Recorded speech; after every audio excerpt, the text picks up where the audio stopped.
Just some fun facts with the Big Lebowski. The coffee shop that they are sitting in with Walter, whenever Walter screams at the waitress, that coffee shop is actually not a real coffee shop. It's actually pretty famous in LA because it's only rented out to productions. Reservoir Dogs was shot there. Oh, nice. The Sean Kingston Beautiful Girls music video was shot there. That's out there. There's a ton of examples in Hollywood where they've used that coffee shop. So this is an iconic coffee shop. The movie used the F word more than Scarface. Wow. That's pretty surprising. That's a feat.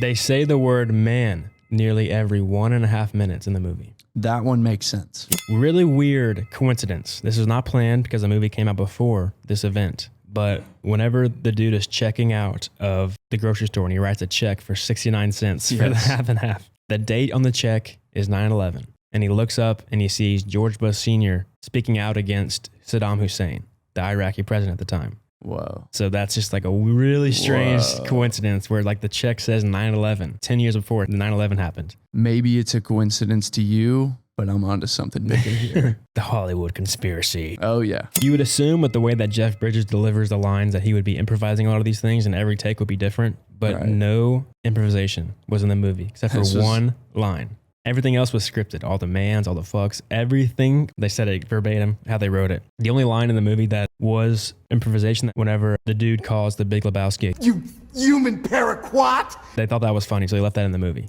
A lot of the dude's clothes were actually just Jeff Bridges' clothes. It makes sense. Yeah, I saw like a couple interviews years after this movie, and he just looks the same. You're kind of curious of, if the dude's unemployed, how is he able to afford his lifestyle? It's a pretty cheap lifestyle, but still he has to be getting money in some way. So in an early draft, the dude is the heir to the man that invented the Rubik's Cube. That's funny. So he was just living off of the Rubik's Cube money. That is so funny.